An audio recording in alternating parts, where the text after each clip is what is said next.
एक और बार हम मीका के किताब के ओर बढ़ेंगे. இன்னொரு முறையாக மீகாவின் புத்தகத்தை நோக்கி நாம் போகலாம். मैंने परमेश्वर की हाथ जो मीका के ऊपर था उसको मैं आपके सामने रखा. किस प्रकार की परिस्थिति में, किस प्रकार के काल में परमेश्वर ने उसको खड़ा किया.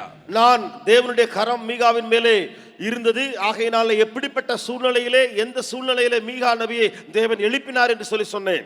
और उसको समझने के लिए कुछ और बातों को भी मैं समझाने के लिए चाहता हूं. அதை புரிய வைப்பதற்காக இன்னும் சில காரியங்களையும் புரிய வைக்க நான் விரும்புகிறேன். अगर राजा पिघल जाता है, खसक जाता है, ராஜா வழுவி போகும் பொழுது அல்ல ராஜா சறுக்கி விழும் பொழுது वहां 3 प्रकार के नुकसान देश में होता है. அங்கே 3 விதமான ஆபத்து அல்லது நஷ்டங்கள் தேசத்திலே உண்டாயிருக்கும். कान लगा के मेरी बातों को सुनिएगा, क्योंकि मैं न केवल उन दिनों की बातों को कह रहा हूं, आज की बातों को भी कहता हूं. செவிகளை திறந்து நன்றாக கேளுங்கள். ஏனென்றால் அன்றைய காலத்தில் நடந்த அந்த காரியங்களை மாத்திரம் நான் சொல்லாமல் இன்றைய காலகட்டத்திலும் காரியங்களை சொல்லுகிறேன். न केवल उन दिनों में इजरायली और युदा लोगों के बीच में जो हुआ था उसको नहीं कह रहा हूं, यहां भी हिंदुस्तान में वर्तमान में जो होने की बातें हो रही है, इन बातों को भी मन में रख के मैं प्रचार करता हूं. அந்த நாட்களிலே இஸ்ரவேல் யூதாவிலே நடந்த காரியங்களை மாத்திரம் நான் சொல்லாமல் இன்றைக்கும் இப்பொழுதும் நடந்து கொண்டிருக்கிற நடக்கிற காரியங்களை தேசத்திலே அதையும் உங்களுக்கு சொல்லுகிறேன். न केवल देश की स्थिति को मैं आपके सामने लाऊंगा, कलीसियाओं की, संस्थाओं की स्थिति को भी मैं आपको समझाऊंगा. தேசத்தின் நிலையை மாத்திரம் உங்களுக்கு கொண்டு வராமல் சபையினுடைய நிலைமையும் கூட அல்லது ஊழிய ஸ்தாபனங்களினுடைய நிலையும் கூட நான் உங்களுக்கு கொண்டு வருவேன். आहास राजा की गिरावट के बाद, ஆகாஸ் ராஜாவுடைய வீழ்ச்சிக்கு பின்பு परमेश्वर अपने प्रजा के ऊपर इतना प्यार करने के चलते தேவன் தன்னுடைய சொந்த ஜனத்தை எவ்வளவாய் நேசித்தது நிமித்தம் एक नए राजा को बैठा रहा है. ஒரு புதிய ராஜாவை தேவன் அங்கே அமர்த்துகிறார். जरूर वो आहास के पुत्र हैं, அது ஆகாசுடைய புத்திரனாக அவன் இருந்தாலும் எசேக்கியேல் என்பது, मैं हमेशा एजेकियल की जीवन की बातों पर अध्ययन करता हूं. நான் எப்பொழுதுமே எசேக்கியேலின் வாழ்க்கையை அதிகமாய் தியானிப்பதுண்டு. जब मैं अध्ययन करता हूं, எப்பொழுதெல்லாம் நான் தியானிக்கிறேனோ उस समय एजेकियल की बातों में बहुत कुछ सीखने को मिलता है. அப்பொழுது எசேக்கியேலினுடைய வாழ்க்கையில் अनेक காரியங்கள் கற்றுக்கொள்ள கிடைக்கும். बाप एक बेकार आदमी ठहरा, பிதாவோ தகப்பனோ ஒன்றுக்கும் உதவாத ஒரு மனிதனாய் நின்று போனான். अपने बच्चों को भी बलिदान चढ़ाने के लिए तैयार हो गया. தன்னுடைய பிள்ளைகளையும் பலி செலுத்துவதற்கு முன் வந்தவன் அவன். जबकि ह्यूमन सैक्रिफाइस को परमेश्वर कभी नहीं चाहा. ஹியூமன் சாக்ரிஃபைஸை ஒரு நாளும் ஒருபோதும் தேவன் விரும்பவே இல்லை. आप तुरंत हमसे पूछेंगे, உடனே நீங்கள் கேட்கலாம், भैया आपको मालूम नहीं है क्या, அண்ணே உங்களுக்கு எல்லாம் தெரியாதா, इब्राहिम से परमेश्वर नहीं पूछा था ईसाक को ले आके बलिदान चढ़ाओ, ஈசாக்கினிடத்திலே ஈசாக்கை பலி செலுத்து என்று சொல்லி ஆபிரகாமிடத்திலே தேவன் சொன்னதல்லவோ, होम बलि चढ़ाओ करके தகன பலியாய் பலியிடு என்று சொன்னாரே, क्यों प्रभु ने मांगा?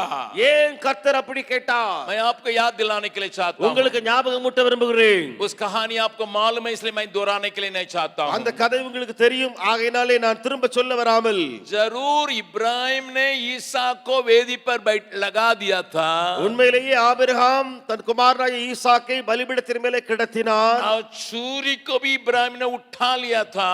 கத்தியையும் கூட ஆபிரகாம் தூக்கி விட்டான். और केवल 2 सेकंड अगर लेट होता, 2 செகண்ட் அங்கே தாமதம் ஆயிருக்கும் என்று சொன்னால், और ईसाक वहां खत्म किया जाता, ஈசாக்கு அங்கே முழுவதுமாய் பலி செலுத்தப்பட்டிருப்பான். लेकिन वहां एक बात को मैं आपको पहले दिखाने के लिए चाहूंगा. ஆனால் அங்கே ஒரு வசனத்தை உங்களுக்கு முதலாவது காண்பிக்கட்டும். उत्पत्ति 22वां अध्याय, ஆதியாகமம் 22ஆம் அதிகாரத்திலே इस वचन में सफाई से हम देखते हैं. இந்த வசனத்திலே தெளிவாய் நாம் பார்க்கிறது.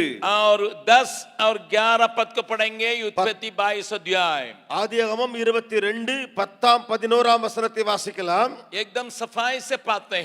மிகவும் தெளிவாக போட்டிருக்கிற காரியம், इब्राहिम ने हाथ बढ़ाकर छुरी को ले लिया. ஆபிரகாம் தன் குமாரனை வெட்டும்படி கத்தியை எடுத்தான், कि अपने पुत्र को बलि करें. தன்னுடைய குமாரனை வெட்டும்படியாக. लेकिन तुरंत लिखा तब, அங்கே உடனே வருகிறது அப்பொழுது. मैं आपसे कहूंगा, आग्रह करूंगा, बाइबल पढ़ने के समय ऐसे ड्रामेटाइज करके पढ़ना है. நான் உங்களிடத்தில் வேண்டிக் கொள்வேன், வேதாகமத்தை வாசிக்கும் பொழுது அது ஒரு நாடகம் காட்சி போல நீங்கள் அதை உருவாக்கி படிக்க வேண்டும். 11 पद को पढ़ने के समय ये नहीं कहना, तब ऐसा नहीं पढ़ना है.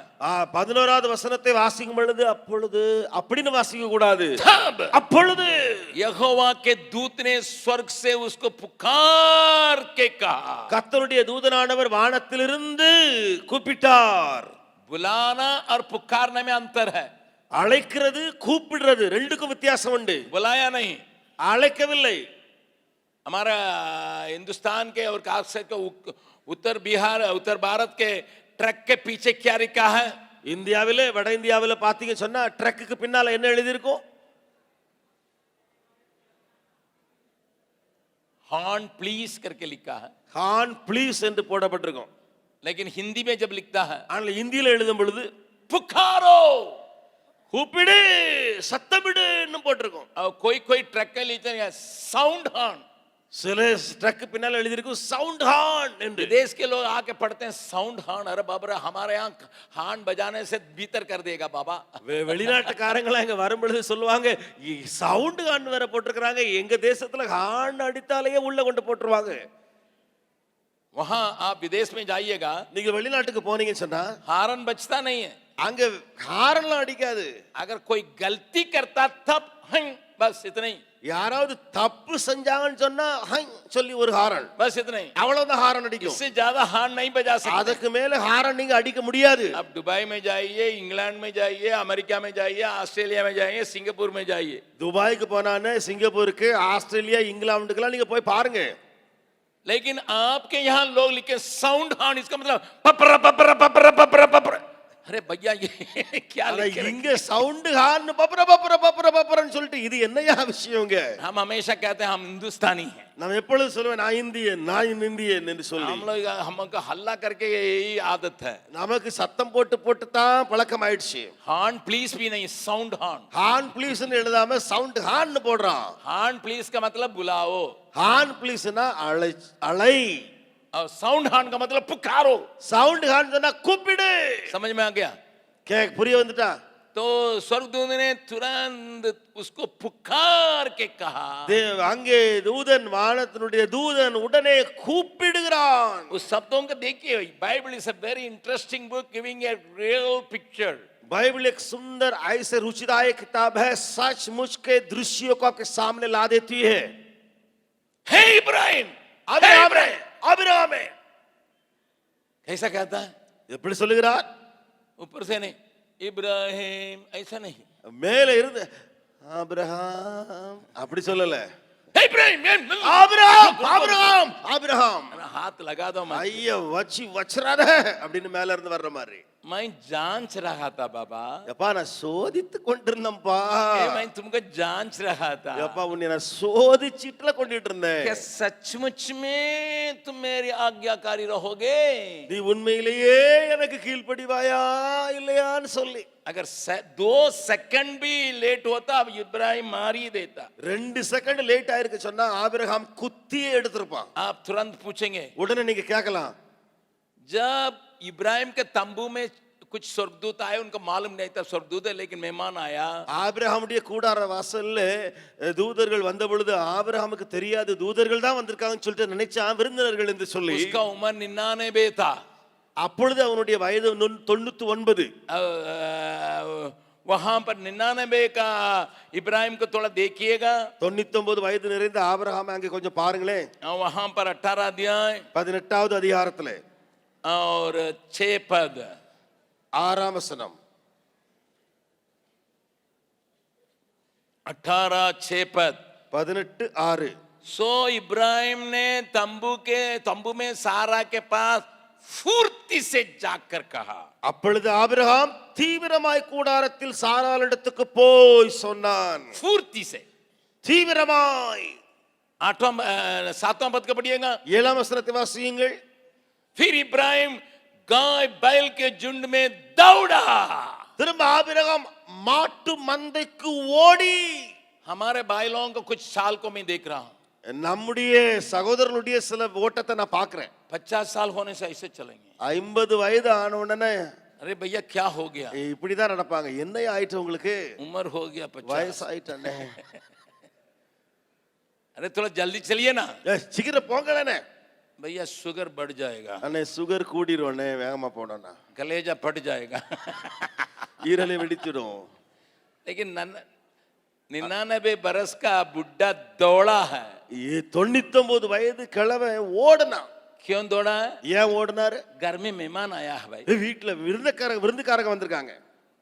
सारा के पास जाके कहेगा फुर्ती से, சாராயில் இடத்துல போய் என்ன எப்படி போறான்? தீவிரமாய் போறான். और यहाँ இங்கே मेहमान आया है, விருந்தினர் வந்திருக்கான், बैठा के आए हैं, உட்காரணும், அவங்களுக்கு சாப்பாடு கொடுக்கணும். ஓடுறான்.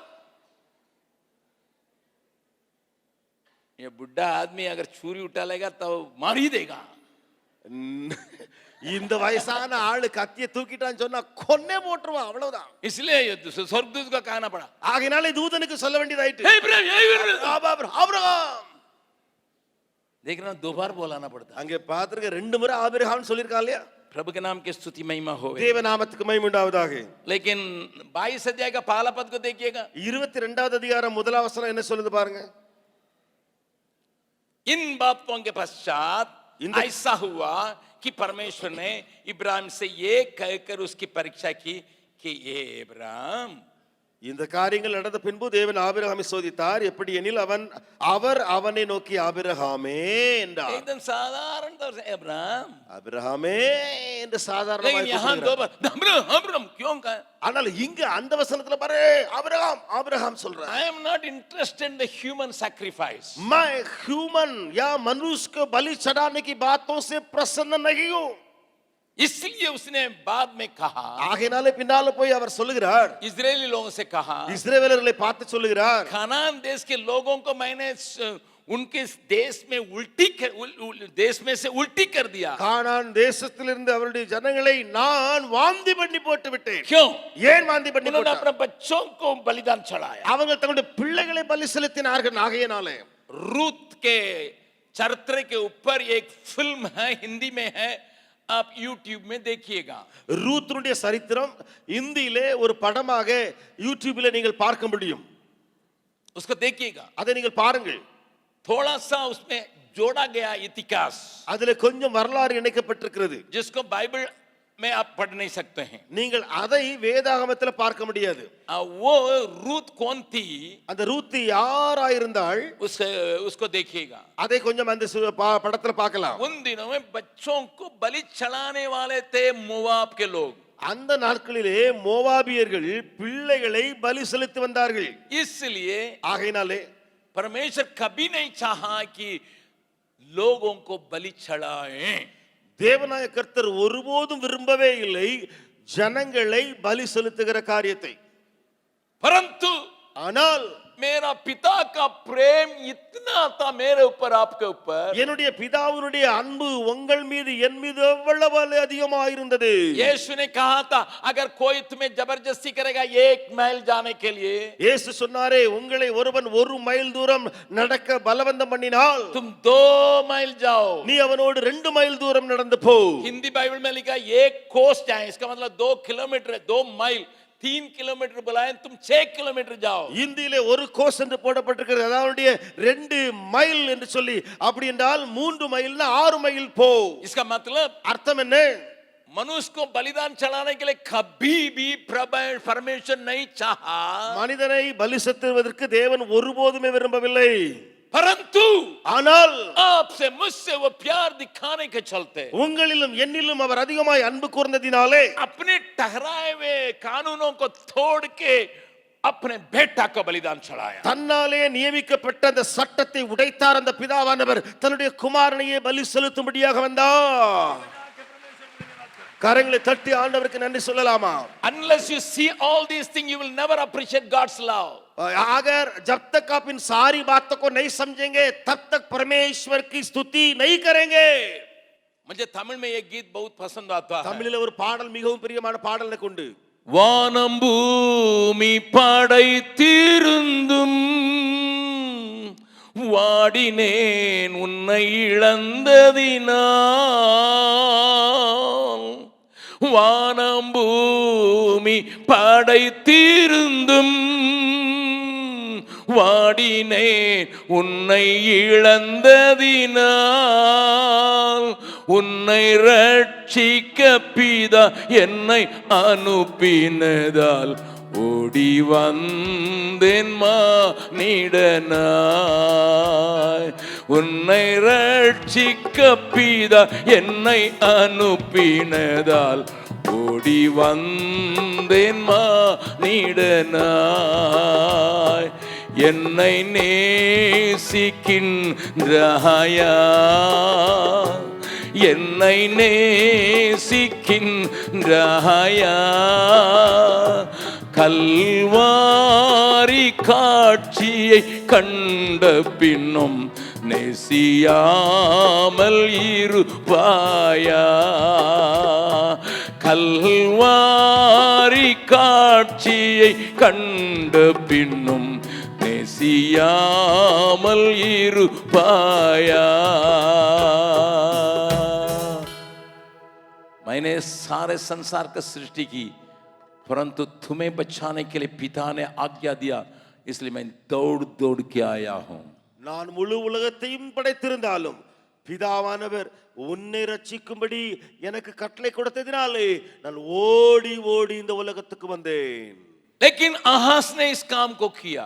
ஆனால் ஆகாசோ இந்த வேலையை செய்து விட்டான். एक बच्चे को नहीं, अनेक बच्चों को उसने बलिदान चढ़ाया. ஒரு குமாரனை அல்ல, अनेक குமாரரை பலி செலுத்த வந்து விட்டான். अन्य लोगों के बच्चे के नहीं, अपने बाल बच्चों को. அவன் பிற பிள்ளைகளை அல்ல, தன்னுடைய சொந்த பிள்ளைகளை. उस प्रकार का बाप का बेटा होने के बावजूद, அப்படிப்பட்ட தகப்பனுடைய மகனாக இருந்த பின்பும் கூட परमेश्वर ने अपने प्रजा को बचाने के लिए एक राजा को उसके गोद में से निकाला. தேவனாய கர்த்தர் தன்னுடைய சொந்த ஜனத்தை பாதுகாக்க ரட்சிக்க அவனுடைய வயிற்றிலிருந்தே அல்லது அவனுடைய குமாரனையே தெரிந்து கொள்கிறார். वही है एसेकिया राजा. அவனுடைய பெயர் தான் எசேக்கியா ராஜா என்பது. परमेश्वर के प्यार को थोड़ा सा याद रखिए. தேவனுடைய அன்பை கொஞ்சம் நினைவில் வையுங்கள். तुम कितना दूर भी चले जाओ, நீ எவ்வளவு தூரமாய் போயிருந்தாலும் சரி, परंतु तुम्हें खींचने के लिए, ஆனால் உன்னை இழுக்கும்படியா वो कुछ भी करने के लिए तैयार होता है. அவர் எதையும் செய்ய ஆயத்தமாகிறார். एसेकिया राजा के समय एक बहुत बड़ी जागृति हुई, इसको आप घर में जाके पढ़िएगा. வீட்டுக்கு போய் வாசித்து பாருங்கள். எசேக்கியாவின் காலத்தில் பயங்கர எழுப்புதல் உண்டாயிருந்தது. इसलिए परमेश्वर ने मीका को केवल आहाज के समय में भविष्यवक्ता नहीं बनाया.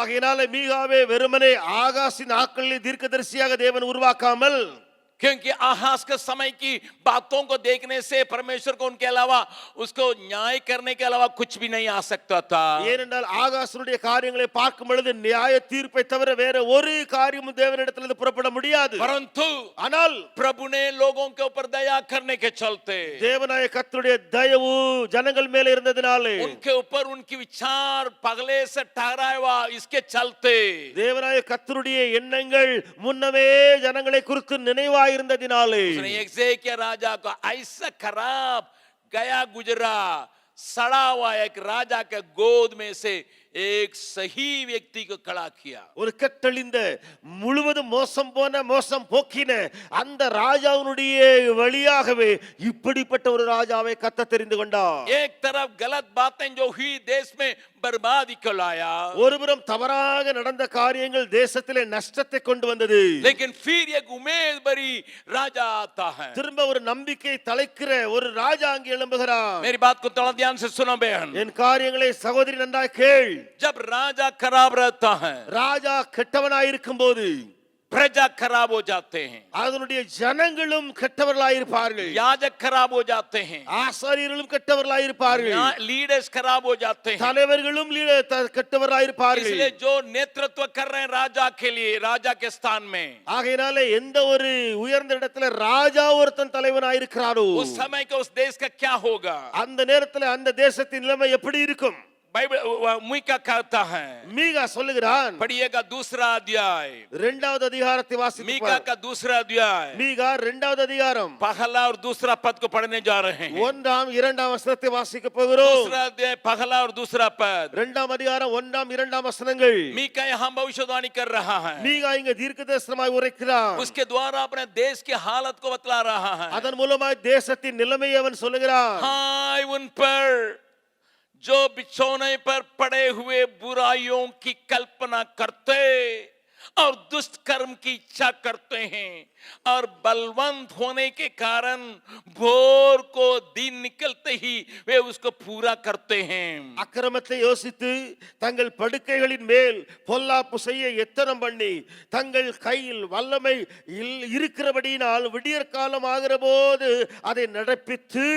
दूसरा पद, இரண்டாம் வசனம், वे खेतों का लालच करके उन्हें छीन लेते हैं और घरों का लालच करके उन्हें भी ले लेते हैं और उसके घराने समेत पुरुष पर और उसके निज बाग समेत किसी पुरुष पर अंधेर और अत्याचार करते हैं। வயல்களை இச்சித்து பறித்து கொண்டு வீடுகளை இச்சித்து எடுத்துக்கொண்டு புருஷனையும் அவன் வீட்டையும் மனுஷனையும் அவன் சுதந்திரத்தையும் ஒடுக்கிறவர்களுக்கு ஐயோ.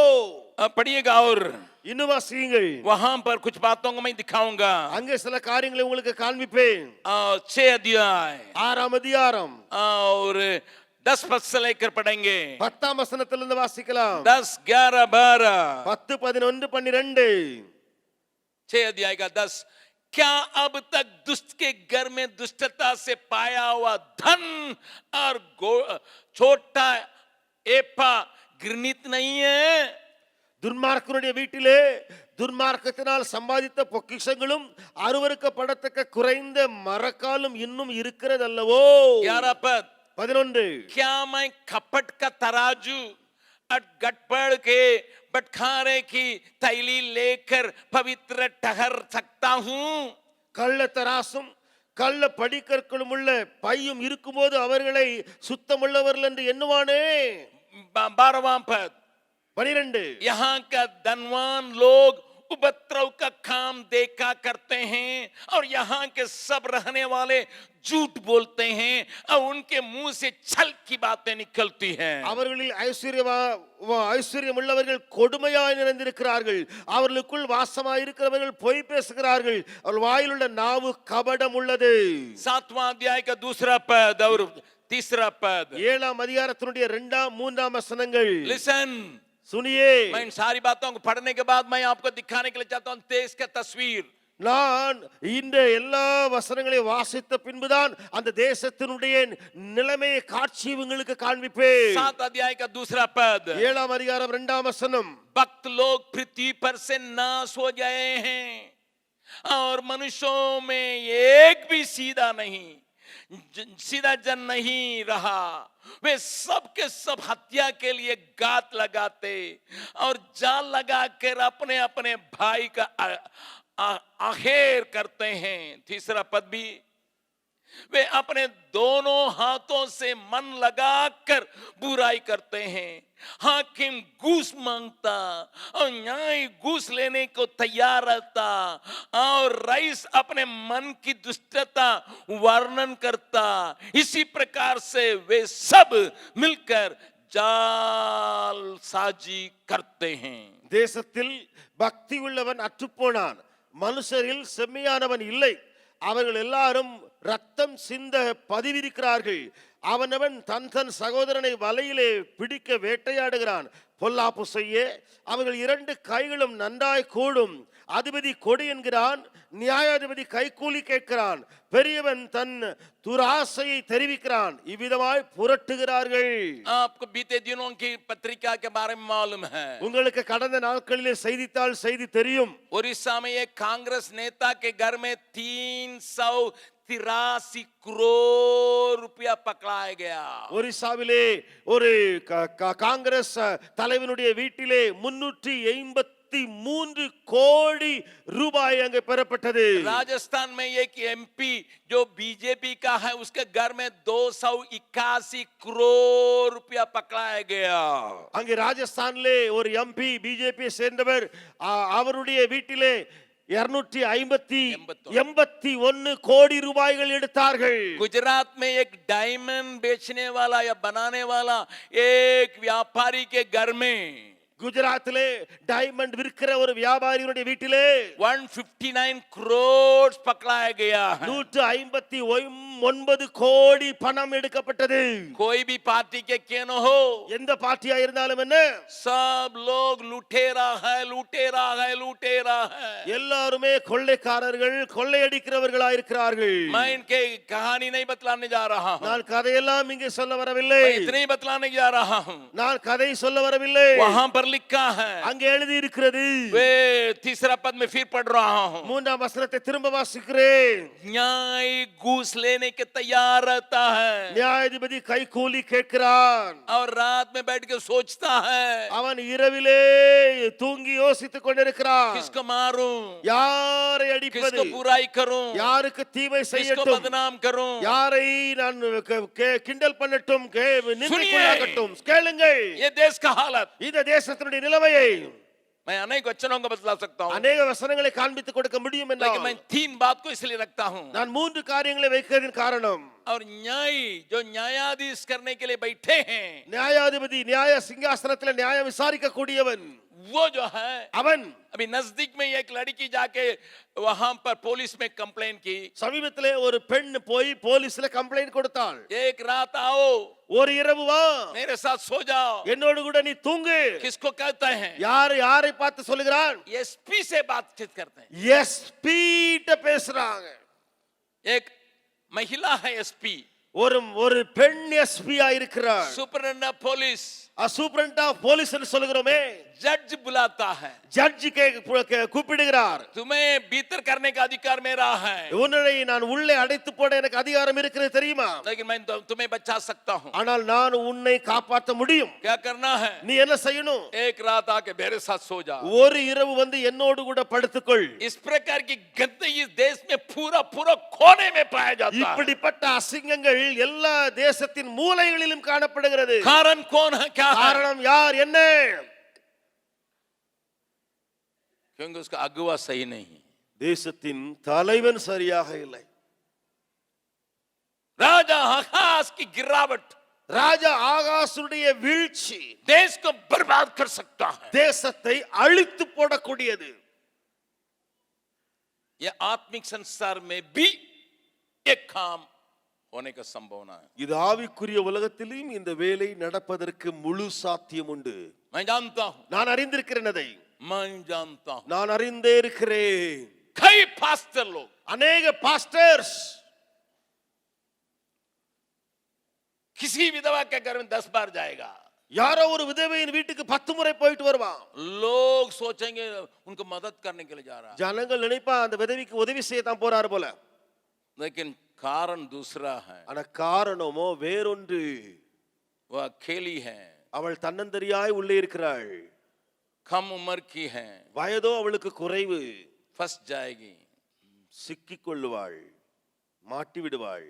किसी के घर में जवान लड़की है, யாராவது வீட்டில் வாலிப பெண் இருக்கிறாளா? 10 बार जाएंगे. 10 முறை போவான் இவன். ऐसे आए थे थोड़ा विजिटिंग करने के लिए. கொஞ்சம் விசிட்டிங் பண்றதற்காக உங்க வீட்டுக்கு வந்தேன்னு சொல்லுவான். कौन सा विजिटिंग करते என்ன हो? விசிட்டிங் நீ பண்ற அந்த வீட்ல? हमारा नजरें ठीक नहीं. உன்னுடைய பார்வையே சரியில்லையே. कई लोग ने, पास्टर लोग जो हमारे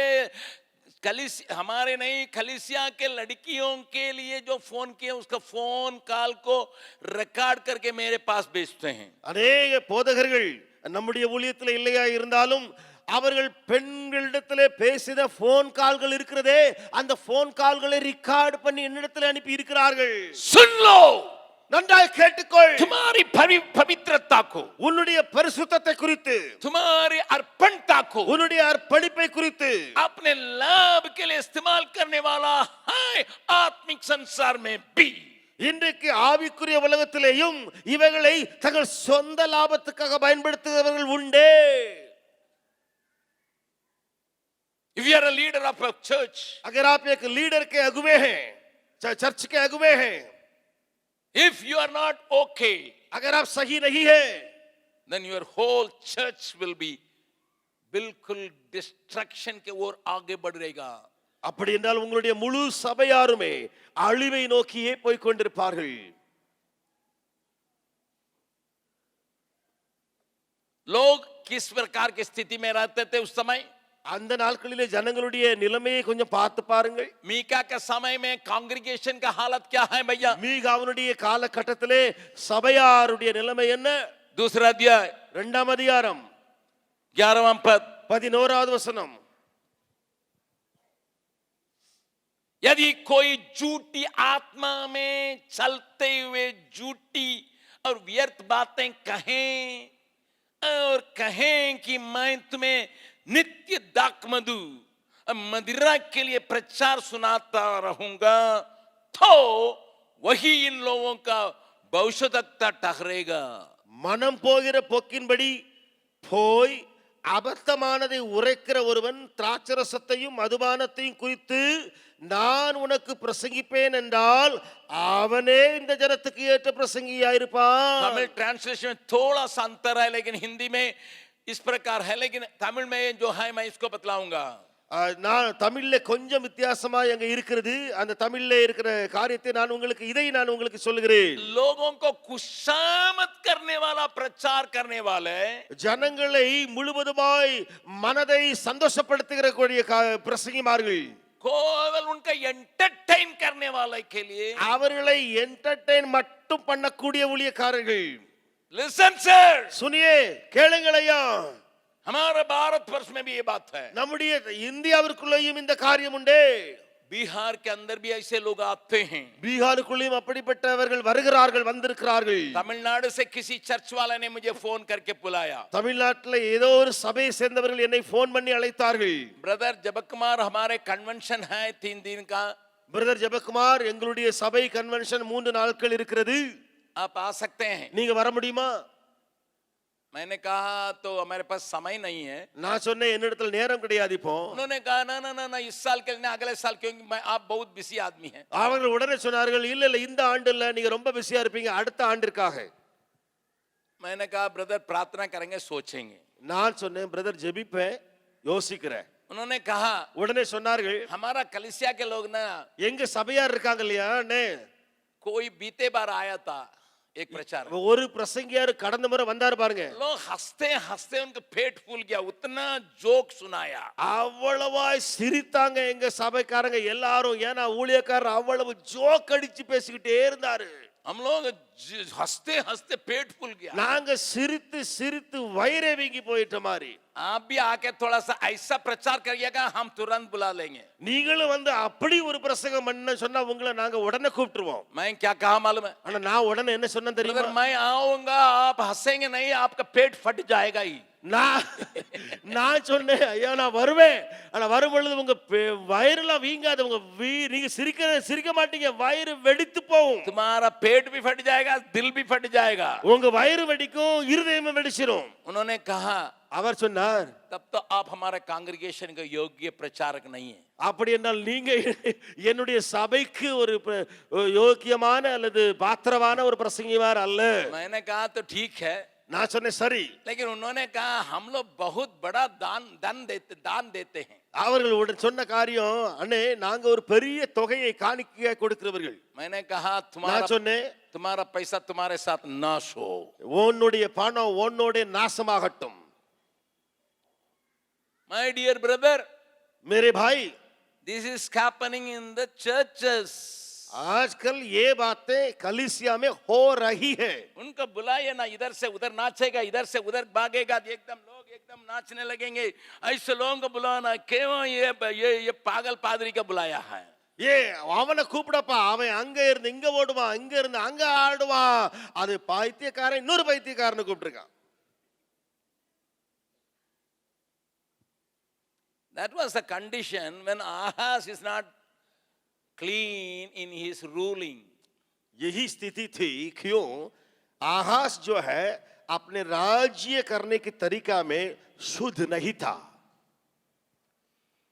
न केवल कांग्रेगेशन का हालत, அங்க இருக்கிற சபையாருடைய நிலைமை அப்படி இருந்திருக்கு பாருங்க. आत्मिक अगुवे करके अपने को जो बोलने वाला का हालत क्या है? ஆவிக்குரிய தலைவர்கள் என்று சொல்லிக் கொண்டிருந்தார்களே அவர்களுடைய நிலைமையும் அங்க என்ன இருந்தது பாருங்க. तीसरा अध्याय 3ஆம் அதிகாரம் 10, 11, 12 10, 11, 12 வசனங்கள். तुम सियोन को हत्या करके और यरूशलेम को कुटिलता करके दिल करते हो. சீயோனை இரத்த பழியினாலும் எருசலேமை அநியாயத்தினாலும் கட்டுவிக்கிறவனாயிருக்கிறாய். யாக்கோபு வம்சத்துக்கு தலைவர்களே, இஸ்ரவேல் வம்சத்து அதிபதிகளே, இதை கேளுங்கள். इसका मतलब अगुवे लोग, அதாவது அதிகாரிகள் தலைவர்களை குறித்து சொல்லி இருக்கிறது. आत्मिक अगुवाएं. ஆவிக்குரிய தலைவர்கள். 11वां पद, 11ஆம் வசனம். उसके प्रधान घूस ले लेकर विचार करते और याजक दाम ले लेकर व्यवस्था देते और भविष्यद्वक्ता रुपया के लिए भावी करते, तो भी वे ये कहकर यहोवा पर भरोसा रखते हैं, यहोवा हमारे बीच में है, इसलिए कोई विपत्ति हम पर न आएगी करके भविष्यवाणी करते हैं. அதன் தலைவர்கள் பரிதானத்துக்கு நியாயம் தீர்க்கிறார்கள். அதன் ஆசாரியர்கள் கூலிக்கு உபதேசிக்கிறார்கள். அதன் தீர்க்கதரிசிகள் பணத்துக்கு குறி சொல்லுகிறார்கள். ஆகிலும் அவர்கள் கர்த்தரை சார்ந்து கொண்டு கர்த்தர் எங்கள் நடுவில் இல்லையோ, தீங்கு எங்கள் மேல் வராதோ என்கிறார்கள். परमेश्वर हमारे साथ है, தேவன் எங்களோடு இருக்கிறார். लेकिन कैसा भी चलो, ஆனா எப்படியும் நடக்கிற வெய்யுப்பா. मांगो तो दिया जाएगा, इसलिए मांगना, जितना मांगना खा मांगो. கேளுங்கள் கொடுக்கப்படும் என்று இருக்கிறதை எவ்வளவு கேட்டு பாரு, கொடுத்துக்கிட்டே இருக்கும் உனக்கு. दांत खोल दो, मुंह भर आएगा, गोल्डन फिलिंग होगा. எங்கே வாயை திற, அங்கே வாயெல்லாம் நிரப்பிடுவாரு. இங்கே பல்லுல கோல்டன் ஃபில்லிங் கிடைச்சிரும் உனக்கு. बिहार में इतने लोग नहीं आए हैं क्योंकि हम लोग आने से उनका दांत निकाल के भेज देंगे. बिहार में ऐसे लोग नहीं आए हैं. பீகார்ல அப்படிப்பட்டவர்கள் வராமல் இருப்பார்களாக. வரல இன்னும். வந்திருந்தா நாங்க பல்ல புடிங்கி கோல்டு எடுத்துட்டு விட்டுருப்போம். क्योंकि आपका दांत तो गोल्ड से ना रहा है, इसलिए निकाल के भेज देंगे, क्योंकि काम के लिए बहुत पैसा की आवश्यकता. हेलो, मैं कुवैत गया था. நான் குவைத்துக்கு போனேன். एक बहन को मैं अच्छी तरह से जानता हूं. एक बहन को अच्छी तरह से ஒரு சகோதரி அந்த குவைத் நாட்டில் நன்றாய் அறிந்திருக்கிறேன் நான். उनको उनके प्रचार मैं कभी सुना नहीं, परंतु उनकी बातों को मैं जानता हूं. அவர்கள் பேசுகிற பிரசங்கத்தை ஒருபோது நான் கேட்கவில்லை, அவருடைய காரியங்கள் எனக்கு நன்றாய் தெரியும். वो जब मदुरई में मेरी कई मीटिंग अटेंड कर चुकी थी. அந்த சகோதரி தமிழ்நாட்டுல மதுரையில அநேக கூட்டங்கள், என்னுடைய கூட்டங்கள்ல கலந்து கொண்ட சகோதரி. जब मैं कुवैत गया, ஆனா நான் குவைத் போன போது वहां के लोग बोलने लगे, அங்க இருக்கிற ஜனம் சொன்னது, भैया उनके चर्च में जाइएगा ना, गोल्ड डस्ट गिरेगा. அண்ணே அவளுடைய சர்ச்சுக்கு போனீங்கன்னா கோல்டு டஸ்டா விழும். और दांत में गोल्ड फिलिंग हो जाएगा. பல்லுல கோல்டு ஃபில்லிங் ஆயிரும். मैंने कहा कि अचानक प्रभु के लिए कुछ देने के लिए प्रभु कहेगा कि अपना सोना दे दो, तो क्या करेंगे? நான் நினைத்தேன் திடீர்னு சொல்லி அங்கே யாராவது சொல்லிட்டாங்க, ஆண்டவர் சொல்லுகிறார் உன்னுடைய தங்கத்தை எல்லாம் கொடுன்னு சொன்னா எங்க போவது? दांत को कड़ के दीजिएगा. பல்ல பிடுங்கி தான் கொடுக்கணும். हेलो, हिंदू भाई बहन लोग क्या करते हैं? இந்து சகோதர சகோதரிகள் செய்கிறது என்ன தெரியுமா? अपना बाल को ईश्वर के लिए देते हैं. தங்களுடைய தலை மயிரை கடவுளுக்காக கொடுக்கிறார்கள். तमिल में ऐसा कहते हैं, मुझे माफ कीजिएगा, மன்னித்துக் கொள்ளுங்கள், தமிழ்ல அப்படி சொல்றாங்க. உயிரை கொடுத்த தேவனுக்கு மயிரையாவது கொடு. जान दिया हो परमेश्वर के लिए, बाल को कम से कम दे दो. हमारे यहाँ ईवीआर रामस्वामी नायक करके एक तो था. எங்க இடத்துல ஈவிஆர் ராமசாமி என்று சொல்லி ईवी रामस्वामी என்று சொல்லி ஒருவர் இருந்தார். उसको देखने के लिए एक आदमी गया था. அவரை சந்திக்கும்படி ஒருத்தர் போனார். तिरुपति जाके बेलमुंडा करके गया. திருப்பதியில போய் தலை மொட்டை அடிச்சிட்டு இந்த மனுஷர் சந்திக்கும்படி போயிருக்கிறாரு. ईवीआर ने पूछा क्या हुआ है तुम्हारा? ஈவிஆர் என்ன ஆச்சு, உன் தலை என்ன ஆச்சு? देवता के लिए बाल दे दिए हैं. தேவதைக்கு நான் முடிய கொடுத்துட்டு வந்திருக்கிறேன் ஐயா. उन्होंने कहा, அவர் சொன்னாரு, बाल बढ़ जाएगा इसलिए ना दिया है, आंख क्यों नहीं दो खोल के दिया है? நீ தலை மயிறு வளர போகுது இல்லையா, அதனால தான் மயிரை வெட்டி கொடுத்துட்டு வந்திருக்கிற, கண்ணையாம் கொடுத்துட்டு வரல. ये बहुत चालाकी से आपसे ऑफरिंग मांगते ना उनसे जोदान ரொம்ப தந்திரமா பேசி உங்ககிட்ட காணிக்க வாங்குறாங்க பாத்தீங்களா, ரொம்ப கவனமா இருங்க அந்த ஆள்கிட்ட. बीते मार्च महीना में एक एडवर्टाइजमेंट बार बार मेरे व्हाट्सएप में आया கடந்த மார்ச் மாதத்துல ஒரு அட்வர்டைஸ்மென்ட் என்னுடைய போன்ல திரும்ப திரும்ப வந்துகிட்டு இருந்தது. इसलिए मुझे कहना पड़ता है ஆகையினால சொல்ல வேண்டி இருக்குது. उसमें लिखा है हमारा पेन खरीदो 15 रुपये, ये आशीष की प्रार्थना पाई हुई पेन है என்னுடைய பெண்ணை வாங்கிக்கொள், இது 15 ரூபாய்க்கு விற்கப்படுகிறது, ஆசீர்வாதமான பேனா. इसी को लेके परीक्षा लिखोगे, परीक्षा में 100 के लिए 100 ले लोगे இதை வாங்கி நீ தேர்வு எழுதினால் 100 மார்க்குக்கு 100 மார்க் கிடைக்க பெறுவாய். क्योंकि आशीर्वाद का कलम है ஏனென்றால் இது ஆசீர்வாத பேனா. मुझे उसको देख के इतना गुस्सा आया. எனக்கு அதை பார்த்து வந்தது கோபம் அவ்வளவு. हेलो, जिसके लिए बहुत नाम है, அவருக்கு பெரிய பேர் புகழ்லாம் இருக்குது, परंतु 15 रुपया के लिए वे एडवर्टाइजमेंट कर रहे हैं. ஆனால் 15 ரூபாய்க்கு அவர் அட்வர்டைஸ்மென்ட் பண்ணிட்டு இருக்காரு. मैं खोजता नहीं, मेरे पास आता ही सारी बात. நான் போய் தேடி இந்த நியூஸ் எல்லாம் சேகரிக்கிறது கிடையாது, எனக்கு தானாகவே நியூஸ் எல்லாம் வந்துருது. सावधान, எச்சரிக்கை. उस पद को मैं फिर कह रहा हूं. அந்த வசனத்துல திரும்ப நான் சொல்லுகிறேன். उसके प्रधान घूस ले लेकर विचार करते हैं. அவருடைய அதிகாரிகள் இப்படி கைக்கூலி வாங்கி வாங்கி பிரசங்கிக்கிறார்கள். प्रधान, அதிகாரிகள், प्रिंसेस, பிரின்சஸா இருக்கிறவர்கள், प्रिंस, பிரின்ஸா இருக்கிறவர், याजक, ஆசாரியர்கள், प्रिस्ट, பிரீஸ்ட் दाम ले लेकर व्यवस्था देते हैं. इसका मतलब प्रचार के लिए पैसा मांगे, इतना पैसा दीजिए तब मैं जाऊंगा. அதாவது வாங்கி வாங்கி பிரசங்கம் பண்றாங்க, இவ்வளவு பணத்தை கொடுங்க அப்ப நான் பிரசங்கிப்பேன். அப்படிப்பட்ட ஆட்கள் भविष्यवक्ता, தீர்க்கதரிசிகள், prophets, prophets, prince, priest, prophets, prince, priest, prophets रुपया के लिए भावी करते हैं. அவர்கள் பணத்திற்காக குறி சொல்லுகிறார்கள். तो भी அப்படி இருந்தும் काम उल्टा करेंगे, வேலை தலையில செய்வான், सारी बातें पैसा के चक्कर में ही रहेगा. எல்லா காரியமும் பணத்தை அடிச்சுக்கிட்டே தான் இருக்கும் அவனுக்கு. तो भी அப்படி இருந்தும் वे ये कहकर यहोवा पर भरोसा रखते हैं, அவர்கள் இப்படி சொல்லி கர்த்தரை சார்ந்து கொள்கிறார்கள். यहोवा हमारे बीच में है, கர்த்தர் எங்கள் நடுவில் இருக்கிறார், इसलिए कोई विपत्ति गर्व हम पर नहीं आएगी. ஆகையினால தீங்கு எங்கள் மேல் வராது. बगल वाला का हाथ पकड़ के बोलना, பக்கத்தில் கரங்களை பிடித்து சொல்லுங்கள், हमारे पास्टर्स कभी कभी, எங்களுடைய போதகர்கள் எப்போதாவது, बोलिए बोलिए, हमारे पास्टर எங்கள் போதகர்கள் कभी कभी எப்போதாவது बड़े भैया से हम बोल के आपको इंग्लिश मीडियम में एडमिशन करा देंगे, 10,000 रुपया तुम मुझको दे दो करके मांगने क्या टाइम भी होता होगा. பெரிய அண்ணன்கிட்ட உங்க பிள்ளைக்கு அட்மிஷன் நான் வாங்கி கொடுத்துருவேன், ஸ்கூல்ல இங்கிலீஷ் மீடியம் ஸ்கூல்ல 10,000 ரூபாய் நீ எனக்கு கொடுத்தா போதும். ऐसा लिया हुआ लोग அப்படிப்பட்ட வாங்கினவங்க யாராவது एक जोरदार आमेन बोले. ஒரு பெரிய வல்லமையான ஆமென் சொல்லலாமா? बाप रे, पर बड़ी झुंड है. அந்த ஆமென் நீங்க அப்பமே போட்ட ஆமென் ரொம்ப வல்லமையா கிடையாது.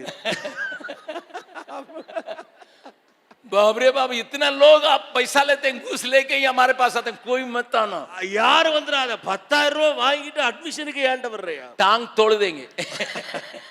காலை வெட்டி போட்டுருவேன், முழங்கால ஒடிச்சு போட்டுருவேன். कुछ लोग किए थे पागले, முதல்ல இருந்தாங்க, சிலர் செய்தாங்க. तुम्हारा बच्चा का ऑर्फनेज में नाम लिखवा देंगे, உன் பிள்ளைக்கு இங்க இருக்கிற அநாதை இல்லத்துல நான் பேரை வாங்கி கொடுத்துருவேன், இடம் அட்மிஷன் வாங்கி கொடுத்துருவேன். माँ बाप जिंदा है लेकिन एडमिशन कर दिया, माँ बाप मर गया. அப்பா அம்மா உயிரோட தான் இருக்கிறாங்க, ஆனா அநாதன்னு சொல்லிட்டு இங்க அட்மிஷன் வாங்கி கொடுத்துட்டேன். ऐसा पैसा लेने वाला का मैं जानता हूँ, அப்படி பணம் வாங்கினவங்களை நான் அறிந்திருக்கிறேன். लेकिन बेचारा मर गया. ஆனா அவன என்ன சொல்றது, மரித்தே போனான், இறந்து போனான். बगल वाला हाथ पकड़, பக்கத்துல கரங்கள் பிடித்து சொல்லுங்க, इतना गवाही पाके मरा है. இவ்வளவு சாட்சியோடு மரித்திருக்கான, அவன் சாட்சியை பெற்று மரித்திருக்கிறானே.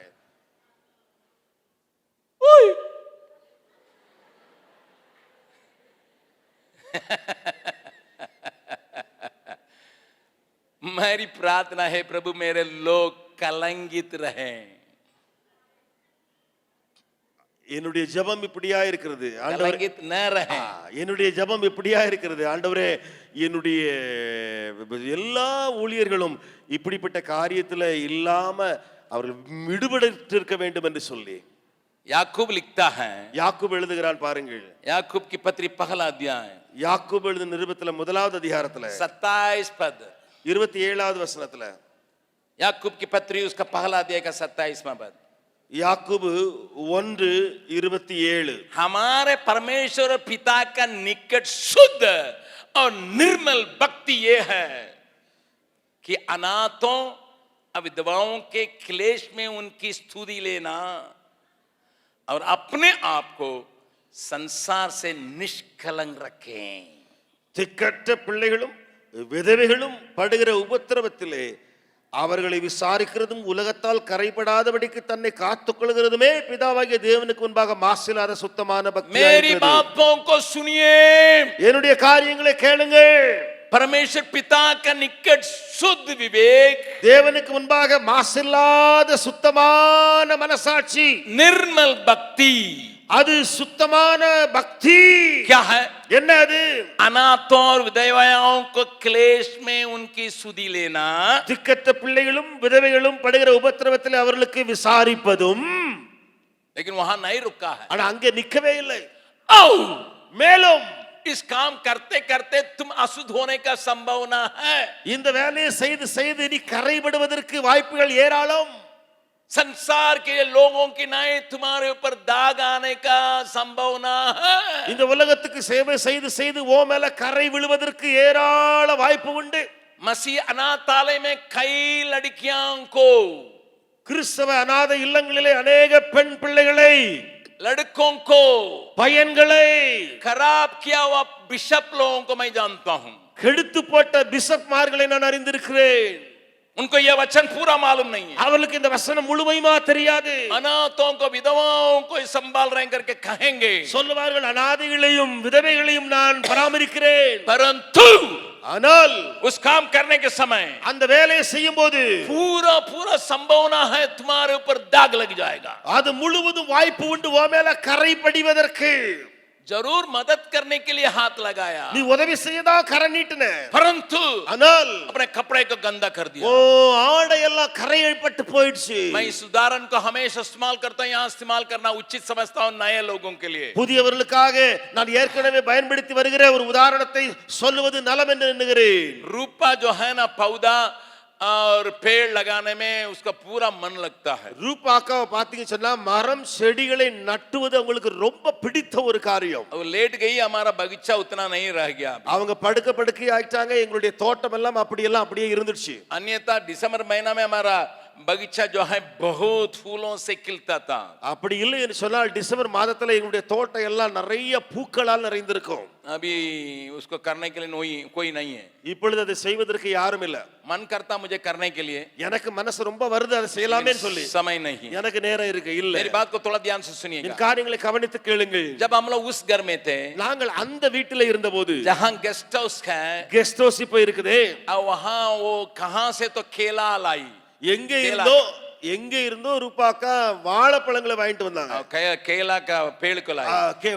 சாரி வாழை கன்று கொண்டு வந்தாங்க. जब नंबर ज्यादा हो गया, அந்த நம்பர்லாம் அதிகமாயிற்று. केला का तो पेड़ तो बढ़ते रहता है, அந்த வாழை கன்று வாழை மரம் அது பெருகிட்டே போகும். उसी को फिर और जमीन मांगी तुमसे, திரும்ப எங்களிடத்துல இன்னும் நிலம் வேணும்னு கேட்டாங்க. और मैं अस्पताल के सामने थोड़ा जमीन है वहां पर लगा दो, कह मैं कह दिया. நான் சொன்னேன் ஆஸ்பத்திரிக்கு முன்னால கொஞ்சம் இடம் இருக்குதுல, அதுல கொண்டு இதை நட்டலாம்னு சொல்லிட்டு நான் இடம் கொடுத்தேன். वहां भी फैलने लगा. அதுவும் அந்த வாழை மரம் அங்கெல்லாம் பரம்பி போயிட்டு நிலத்துல. और जब फैलने लगा, அந்த மரங்கள் பெருகின உடனே एक दिन मैं वहां से चल रहा था, ஒரு நாள் அங்க நடந்து போயிட்டு இருந்தேன்.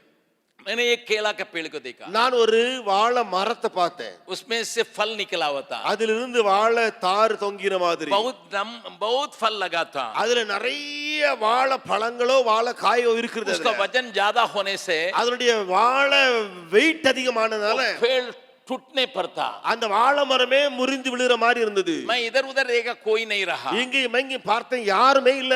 मैंने उस समय अस्पताल का कंस्ट्रक्शन भी चल रहा था। அந்த நேரத்துல ஆஸ்பத்திரி கட்டடம் கட்டப்பட்டு கொண்டிருந்தது. मैं वहां गया, அங்கே போனேன் உள்ள. कोई नहीं मिला, யாரும் எனக்கு கிடைக்கல. मैंने 2 बांस को ले लिया, நான் 2 மூங்கில் கம்பை எடுத்தேன்.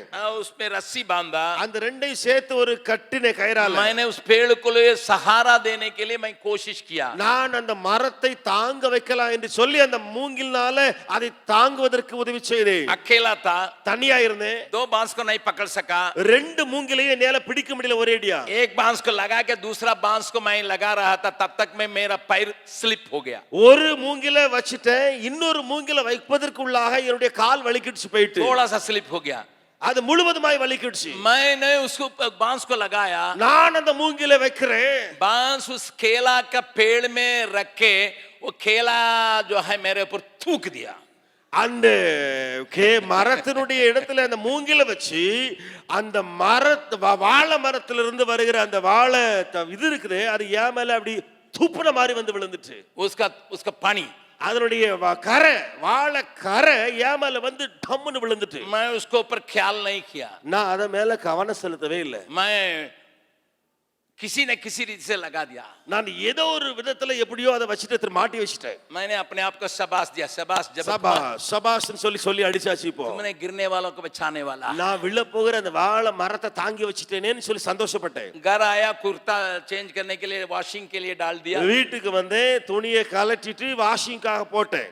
और दूसरा दिन மறுநாள் अल्फा जो है कपड़ा मेरे धो रही थी, அல்பா என்னுடைய ஆடைகளை தோய்த்து கொண்டிருந்தாள். वहां से हल्ला कर रही है, அங்க இருந்து சத்தம் போடுறா. आंटी ஆண்டி, अंकल कल कहाँ गए थे? அங்கிள் நேற்றுக்கு எங்க போனாங்க? वो गूंगी लड़की है, लेकिन हम भाई पूछ रहे हैं कहाँ गए थे? அங்க இருந்து கேக்குறாங்க, நேற்று அங்கிள் எங்க போனாங்க? रूपा कमरा से पूछ रहे हैं, क्यों पूछ रही है? ரூபா அக்கா தன்னுடைய ரூம்ல இருந்து கேக்குறாங்க, ஏன் அப்படி கேக்குற? पूरा पूरा अपना कपड़ा गंदा करके आए हैं, தன்னுடைய முழு ஆடையையும் கரப்பட்டுட்டு வந்திருக்காங்களே. मैंने सोचा कि मैं कहाँ गंदा करने के लिए நான் சொன்னேன், எங்க போய் நான் அழுக்க பிடிச்சிட்டு வந்தேன்? और वहां से वो बोल रही है, அங்க இருந்து அவங்க ஷில்பா சொல்றாங்க, इस साबुन से जाता नहीं आंटी, क्या करना है? இது என்னுடைய சோப்புனால போமாண்டிக்கு இப்ப என்ன செய்யறது? रूपा वहां देखी नहीं है, वहीं से बोल रही है, ரூபா அவங்க பார்க்கல, அங்க இருந்தே சத்தம் போட்டு சொல்றாங்க, गंदा नहीं जा रहा, जला दो यार। ஏ அது போகலன்னு சொன்னா அதை எரித்திருப்பா. मैं इस कुर्ता का इतना प्यार से पहनता हूं, कल भी एक आदमी आके कहा आपका कुर्ता में आप अच्छा लग रहे हैं साहब। நேற்றைக்கு வந்து ஒருவர் சொன்னார், ஏனென்றால் நான் அந்த காட்டன் ட்ரெஸ் போடுறேன், குர்தாவை போடுறேன். அவர் ஒருவர் சொன்னார், அண்ணே நீங்க இந்த ட்ரெஸ்ல தான் நல்லா இருக்கீங்கன்னு ஒருத்தர் சொன்னாரு. मैं जाके देखा, நான் போய் அங்க நான் பாக்குறேன், मेरा सफेद कुर्ता में என்னுடைய மேலாடை வெள்ளையா இருக்கிற மேலாடையில केला का पेड़ थूकने की वजह से यहाँ पूरा जो है दागी दागी मिटा नहीं सक रहे हैं, आखिरी में मुझे किसी को देने भी नहीं बना, जलाए ही। அந்த வாழைக்கரை முழுவதும் இங்க பட்டதுனால அதை எடுக்கவும் முடியல, யாருக்கு கொடுக்கவும் முடியல. கடைசியில் அதை முழுவதுமாய் எரித்து போட வேண்டியதாயிடுச்சு. सुनिए, கேளுங்க, क्या मैं गलत काम करने के लिए गया था? நான் தப்பா ஏதாவது வேலை செய்ய போனேனாங்க? सही काम करने के लिए गया, சரியான வேலை தான் செய்ய போனேன், मदद करने के लिए गया, உதவி செய்ய போனேன், गिरने से बचाने के लिए गया, விழுந்துட கூடாதே பாத்துக்கலாம்னு போனேன். लेकिन मुझे ये नाम क्या मिला? ஆனா எனக்கு என்ன பரிசு கிடைச்சிருக்குதாங்க? क्यों? ஏ एक पैर जरा सा सरक गया, ஒரு காலு கொஞ்சம் வலிகிடுச்சு. बगल वाला का हाथ पकड़ गया। பக்கத்துல கரங்களை பிடிச்சு சொல்லுங்க, अनाथों को मदद करना अच्छा है, அனாதை பிள்ளைங்களுக்கு உதவி செய்யறது நல்லா இருக்குப்பா, विधवाओं को मदद करना अच्छा है, விதவைகளுக்கு உதவி செய்யறது நல்லா இருக்கு. लेकिन तुम्हारा पैर फिसलने का भी डर है, ஆனா உன்னுடைய கால் வழுக்கிறதுக்கும் அங்க பயம் இருக்குதே. तुम आखिरी में गंदा निकलोगे। நீ கடைசியில கரைப்பட்டு வெளியே வந்துருவ. प्रोजेक्ट में रहने वाले, ப்ராஜெக்ட்ல இருக்கிறவங்களே, होम चलाने वाले, ஹோம் நடத்துறவங்களே, हॉस्टल के चलाने वाले, ஹாஸ்டல் நடத்துறவங்களே,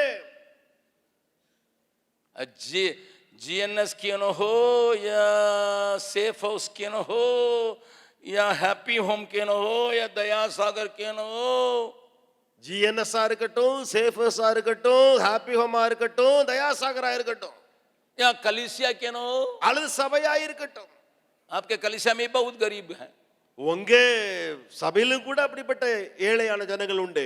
आप सोचते होंगे मैं मदद करूंगा. நீங்க நினைப்பீங்க அந்த ஏழைக்கு கொஞ்சம் உதவலாமே. महाराष्ट्र वालों से पूछिएगा. மகாராஷ்டிரல இருந்து வந்திருக்கிறவங்கள கேட்டு பாருங்கள். हमारा सेवक एक था, நம்முடைய ஒரு ஊழியர் நம்ம ஊழியத்துல இருந்தார். उसके एक कोरिया वाला ने बहुत पैसा दिया.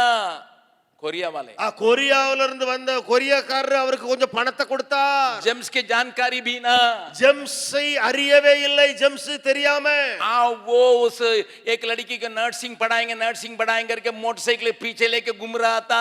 அவர் ஒரு பெண்ணுக்கு ஒரு பொம்பளை பிள்ளைக்கு நர்சிங் படிச்சு கொடுக்கறேன்னு சொல்லிட்டு மோட்டார் சைக்கிள்ல பின்னால சாரி அவர் படிப்புக்காக அந்த படிப்புக்கு உதவி செய்ய அந்த பிள்ளையை பின்னால மோட்டார் சைக்கிள் வைத்து ஏத்திட்டு போனாரு. होटल में जाके टगरा करता था. ஹோட்டல்ல போய் தங்க ஆரம்பித்தாரு.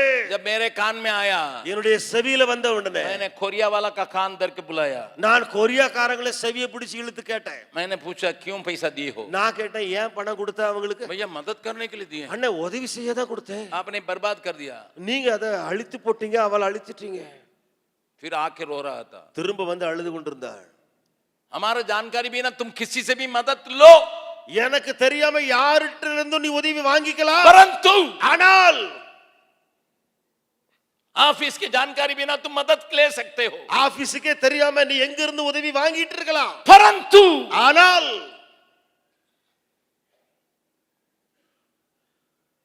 होशियार, கவனமாயிரு, होशियार. கவனம் தேவை. देश की स्थिति को मैंने कहा, தேசத்தின் நிலைமையை நான் சொன்னேன். कलीसियाओं की समस्या को मैं कह रहा हूं, சபையின் பிரச்சனைகளை இப்பொழுது சொல்லுகிறேன். परिवार के अंदर की बात को कहेंगे. குடும்பத்தினுடைய விஷயத்தை இங்கே பார்க்கலாமா? खोलिएगा திறந்து பாருங்கள். मीका, மீகா वहां एक और बात को हम पढ़ सकते हैं. அங்கே இன்னொரு காரியத்தை வாசிக்க முடியும். इन बातों को मन में रख के आप सोचिएगा. இந்த காரியங்களை மனதில் வைத்து நீங்கள் யோசித்து பாருங்கள். 7 अध्याय का 5वां पद, 7ஆம் அதிகாரத்தினுடைய 5வது வசனம், 5 और 6. 5, 6 வசனங்கள். मित्र पर विश्वास मत करो, परम मित्र पर भी भरोसा मत रखो, वरन अपनी असुदारगिन से भी संभल कर बोलना. इसका मतलब पत्नी से भी संभल कर बोलना. சிநேகிதனை விசுவாசிக்க வேண்டாம், வழிகாட்டியை நம்ப வேண்டாம். உன் மடியிலே படுத்துக் கொள்ளுகிறவளுக்கு முன்பாக உன் வாயை திறவாமல், அதாவது மனைவிக்கு முன்பாக வாயை திறவாமல் எச்சரிக்கையாயிரு. एक और बार मैं उस 5वां पद को पढ़ रहा हूं. இன்னொரு முறை 5வது வசனத்தை நான் வாசிக்கிறேன். मित्र पर विश्वास मत करो, परम मित्र है. तो मेरा तमिल में लिखा, तुम्हें अगुवाई करने वाला पर भी भरोसा मत रखो. தமிழ்ல அந்த பரம் மித்ரன் போடப்பட்டிருக்கிற பதத்துக்கு வழிகாட்டின்னு போடப்பட்டிருக்கு. मैं बाइबल में लिखा है, என் வேதத்தில் எழுதி இருக்கிறது, तुम्हारे गोद में लेटी हुई पत्नी पर भी, உன் மடியிலே படுத்துக் கொள்கிற மனைவிக்கு முன்பாக திறந்துராதே.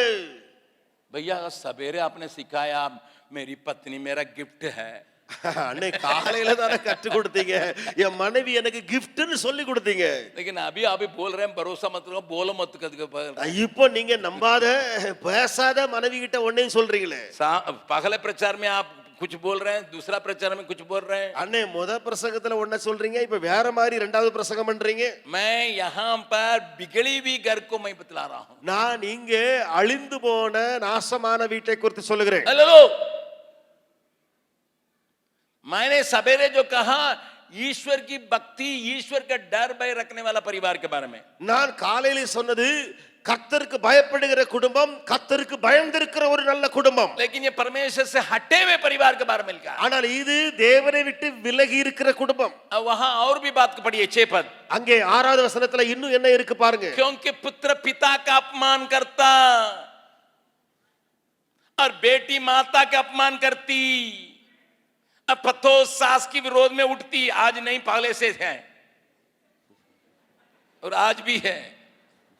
மருமகள் मनुष्य के शत्रु उसके घर की ही लोग होते हैं. மகன் தகப்பனை கனவினப்படுத்துகிறான், மகள் தன் தாய்க்கு விரோதமாகவும் மருமகள் தன் மாமிக்கு விரோதமாகவும். இன்றல்ல, முன்னமே இருந்த இப்படித்தான் இருக்குது. எழுப்புகிறார்கள் மனுஷருடைய சத்துருக்கள் அவன் வீட்டார்களே. देश बर्बाद, தேசம் அழிகிறது, कलीसिया कलीसिया बर्बाद, சபை அழிந்து விட்டது, याजक बर्बाद और भविष्यद्वक्ता बर्बाद, ஆசாரியர்கள் தீர்க்கதரிசிகளும் கூட அழிந்தே போனார்கள். अभी परिवार भी बर्बाद, இப்ப குடும்பமும் மோசமாகிறது. घर में किसी दूसरे का इज्जत नहीं देता, வீட்டுல ஒருவருக்கு ஒருவர் மரியாதையே கொடுக்கிறது கிடையாது. எவனும் बेटी माँ में बैठती नहीं है, அம்மா மகளோடு கூட ஒத்து போகிறது கிடையாது, बाप बेटे में पढ़ता नहीं है, தகப்பன் மகனோடு ஒத்து போகிறது கிடையாது, सास पतों में पढ़ता नहीं है, மாமனார் மாமி மருமகள் ஒத்து போகிறது கிடையாது, दोस्त दोस्त के ऊपर पढ़ता नहीं है, நண்பன் சேர்ந்தே போக மாட்டான். the relationships are broken, सारे रिश्ताएं टूट पड़ी.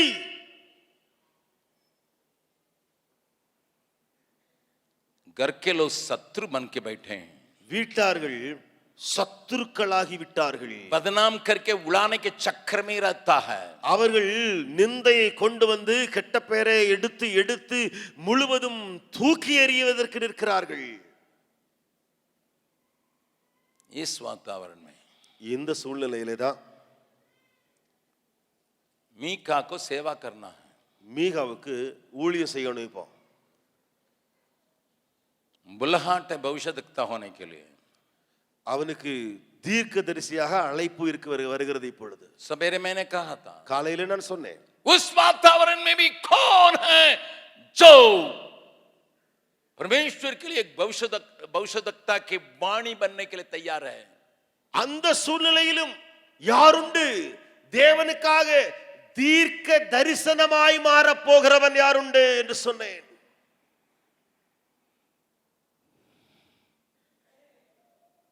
मैं दिखाने के लिए चाहता हूं मीका के हृदय की बात या उसका अर्पण क्या है.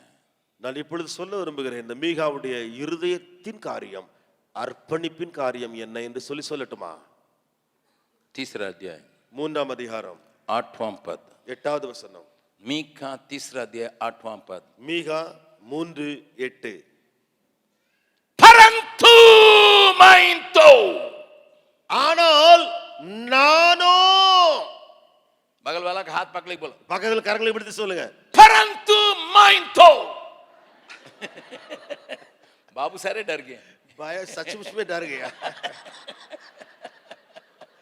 कुछ दिन और जिंदा रहने दे. बगल वाला से ऐसा बोलो भाई, मेरा जैसा बोलो. பக்கத்துல உங்களை பார்த்து நான் சொன்ன மாதிரி சொல்லுங்களேன். दुनिया बर्बाद हो जाए, உலகம் மோசமாயிட்டு போயிரும், कलीसिया के अगुवे बर्बाद हो जाए, சபையின் தலைவர்கள் மோசம் போயிருவாங்க, बिशप लोग कुछ भी करें, பிஷப்பர்களும் இப்படிதான் செய்வாங்க, घर के अंदर शांति की वातावरण नहीं रहे, வீட்டுக்குள்ள சமாதான குலைச்சலே இருக்கும். परंतु मैं तो, ஆனால் நானோ, जब परंतु मैं तो बोलने समय मैं चाहता था कि सब लोग हाथ उठा के बोलेंगे, लेकिन आप लोगों में दम नहीं है. பரந்து ஆனால் நானோன்னு சொல்லும்போது கையை இப்படி நீட்டி சொல்லுவீங்க நினைச்சேன். யார்ட்டையும் உயிர் இருக்கிற மாதிரி தெரியல. तीसरा दिन भैया भूख लग रहा है, 3 நாள் ஆயிட்டே, வயிறு அடிச்சிட்டு கிடக்குது. पेट से बोलो 7:30 बजे के बाद வயிறை खाना नहीं பார்த்து சொல்லு, मिलेगा, 7:30 மணிக்கு தான் நீ திறக்க போற, அது வரைக்கும் மூடி கிட, खाना बन रहा, मिलेगा मिलेगा, சாப்பாடு ரெடி ஆயிட்டு இருக்குது.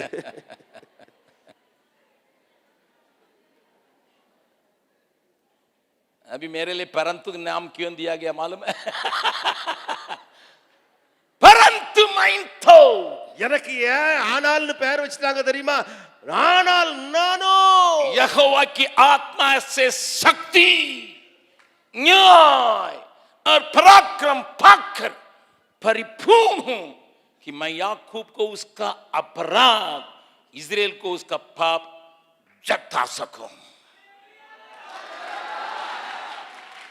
நானோ யாக்கோபுக்கு அவன் மீறுதலையும் இஸ்ரவேலுக்கு அவன் பாவத்தையும் அறிவிக்கும்படி கர்த்தருடைய ஆவி அருளிய பலத்தினாலும் நியாயத்தினாலும் பராக்கிரமத்தினாலும் நிரப்பப்பட்டிருக்கிறேன். मेरी हार्दिक प्रार्थना यही है, என்னுடைய உள்ளத்தின் ஜெபம் இப்படியா இருக்கிறது. इन दोनों के सेवक लोगों के अंदर, ஊழியர்களாகிய உங்களுக்குள்ளே, இன்றைய தினத்தின் ஊழியக்காரர்களாகிய இன்றைய நாட்களின் ஊழியக்காரர்களுக்குள்ளே, आज के सेविकाओं के अंदर, இன்றைய ஊழியக்காரிகளுக்குள்ளே, बच्चों के अंदर, பிள்ளைகளுக்குள்ளே, बड़ों के अंदर, பெரியவர்களுக்குள்ளே, जो रिटायर हो गए उनके अंदर ரிட்டையர் ஆயிட்டாங்க அவர்களுக்குள்ளேயும் ये वचन पूरा हो. இந்த வசனம் நிறைவேறுவதாக. मैं कई बार इस वचन के ऊपर मैं आज पशु के साथ प्रभु मेरे लोगों को ऐसा बना दे करके मैं हाथ पसार के प्रभु के सम्मुख में खड़ा हूं. அநேக முறை இந்த வசனத்தை வைத்து ஆண்டவரே எங்கள் ஜனம் என் ஜனத்துக்குள்ளே இந்த வசனத்தை அப்படியே நிறைவேற விடும் என்று சொல்லி கண்ணீரோடு கதறி இருக்கிறேன். मेरे पीछे इसको बोलिएगा. எனக்கு பின்னால சொல்லுங்கள். परंतु मैं तो यहोवा की आत्मा से शक्ति, न्याय, पराक्रम पाकर परिपूर्ण हूं कि मैं याकूब को उसका अपराध और इस्राएल को उसका पाप जता सकूं.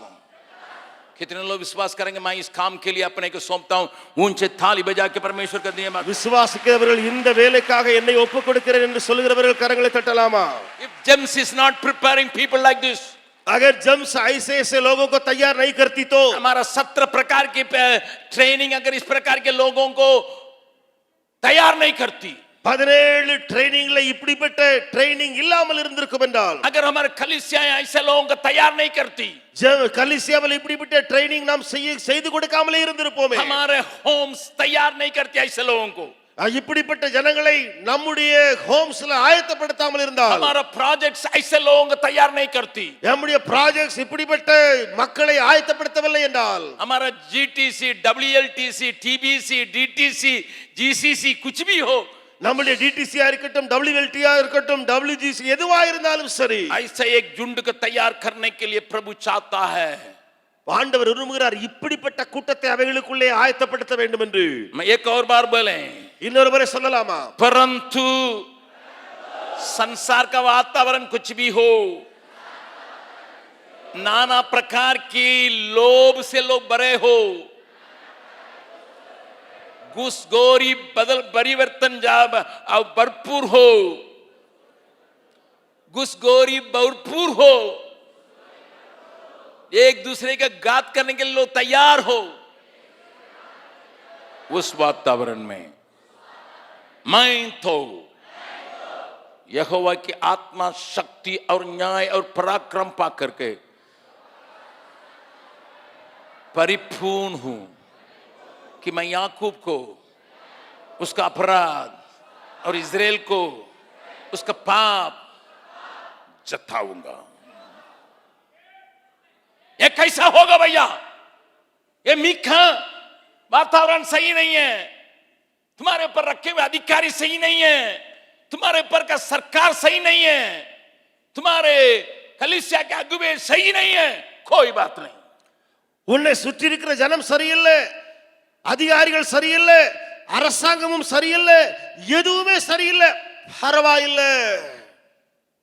7वां अध्याय 7ஆம் அதிகாரம்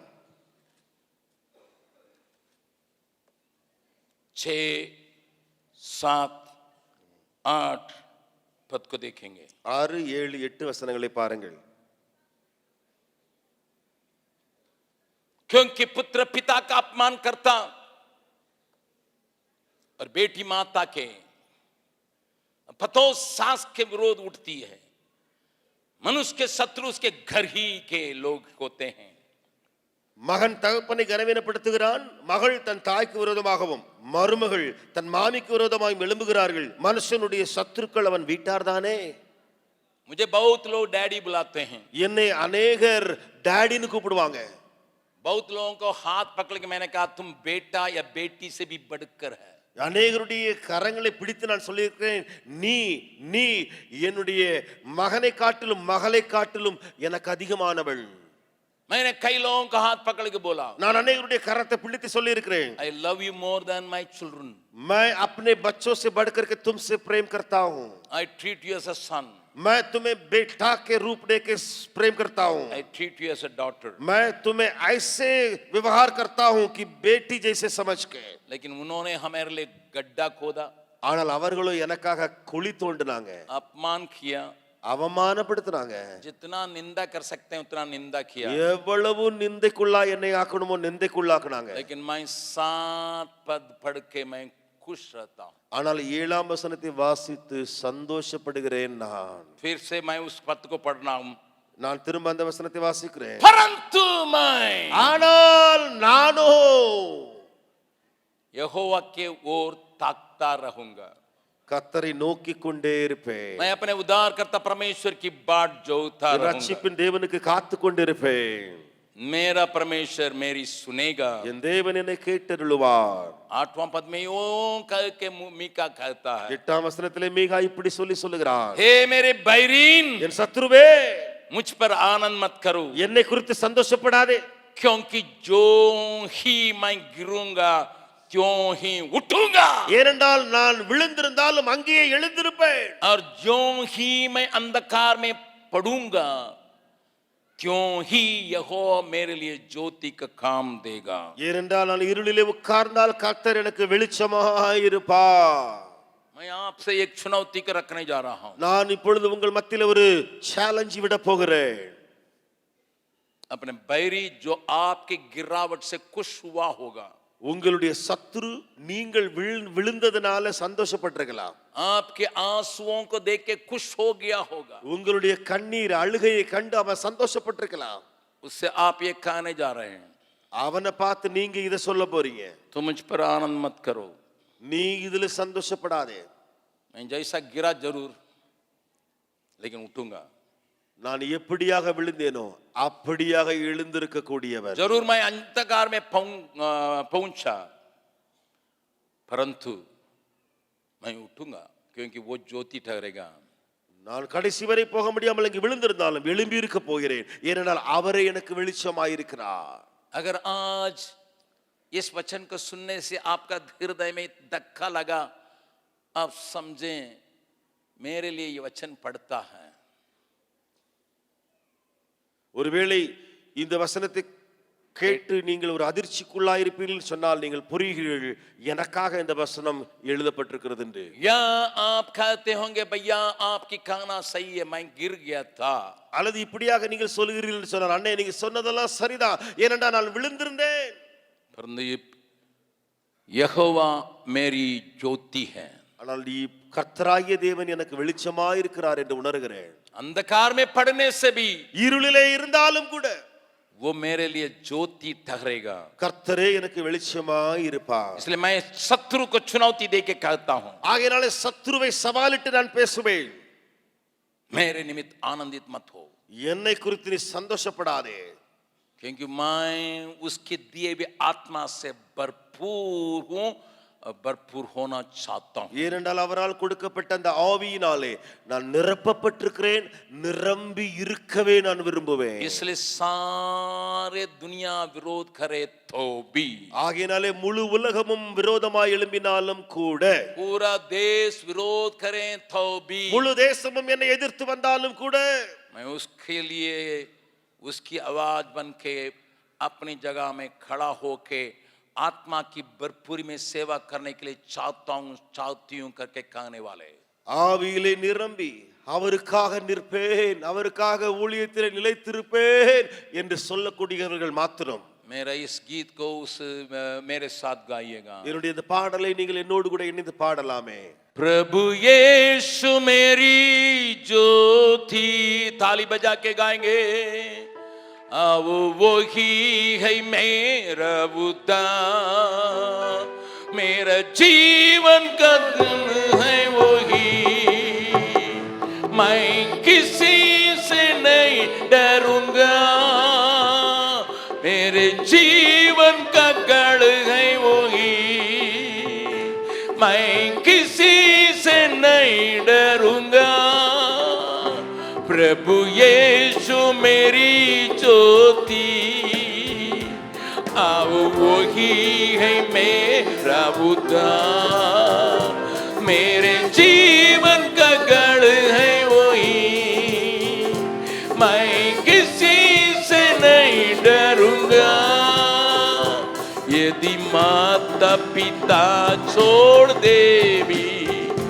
मेरा यीशु संभालेगा मुझे, यदि माता पिता छोड़ दे भी मेरा यीशु संभालेगा मुझे, गुप्त स्थान में मुझे छिपाएगा और चट्टान पर चढ़ाएगा,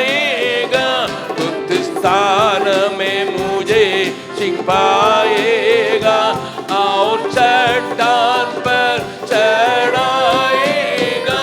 प्रभु यीशु मेरी ज्योति, आओ वही है मेरा उद्धार, मेरे जीवन का गढ़ है वही, मैं किसी से नहीं डरूंगा। हुक्म करने वाले सारे मेरी बुराई करने लगे थे, हुक्म करने वाले सारे मेरी बुराई करने लगे थे। प्रभु यीशु मेरा सहारा बना, दुश्मन ठोकर खाकर गिर पड़े।